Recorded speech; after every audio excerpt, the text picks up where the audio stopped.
Ang bakbakan sa pagitan ng Golden State Warriors kalaban ng koponan ng Houston Rockets, yan ang ating pag-uusapan. Ngunit bago yan ay paki-like po ng ating video, mag-subscribe at pindutin na rin ang notification bell. Para maging updated ka sa ating mga susunod pang videos na ipapalabas. Maraming salamat po. So bago ang banggaan ng Rockets kontra Warriors sa teritoryo ng Houston mga kaibigan, ay maraming fans po ang nagsasabing talo na naman daw ang GSW kasi sobrang hina nila para sa team ng Rockets. Talagang napakadahado po ng GSW kasi almost healthy lineup po ang Rockets, na kinikilalang isa sa pinakamalakas na grupo ngayon sa liga at top team nga rin sila sa mahirap na Western Conference. May Kevin Durant yung Houston at napakadaming out sa Dubs, tinadtad po sila ng injury, kaya naman layemado ang Rockets at wala yatang naniniwala na matatalo ng Warriors ang sinasabing malakas na grupo ng Houston Rockets. Ngunit pagdating sa mismong salpukan ay yung Rockets pa talaga ang naghahabol sa lamang ng Dubs sa early game. Sa pagpapatuloy ay syempre inaasahan naman na natin ang Houston na kukontrol sa game na ito, kung saan ang bilis nilang binura yung lamang ng GSW. Pero ramdam talaga natin ang dalang matinding energy ng Golden State sa bahay ng Rockets.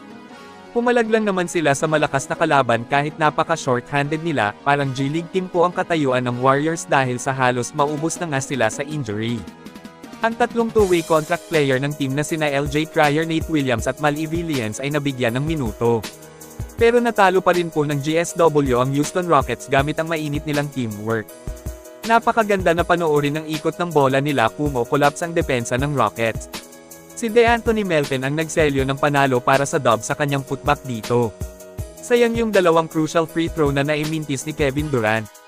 Minala si KD at pinagpunes pa siya sa ihi ng aso ni Ge Santos sa sahig sa play na ito, bagsak si Durant.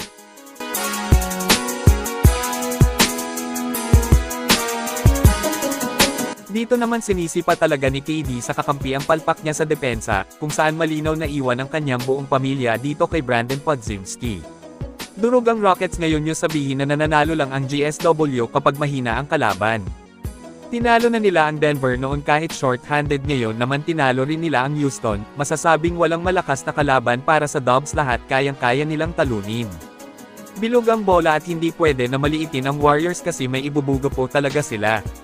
Ito, panoorin po ninyo ang ginawa ng Warriors kontra sa Rockets sa crunch time. Lupit nila na sa mga hindi pa nakakaalam, 12 out of 15 po ang GSW sa close games ngayong season, ibig sabihin kapag kadikitan yung bakbakan hanggang sa dulo ay delikado silang kalaban.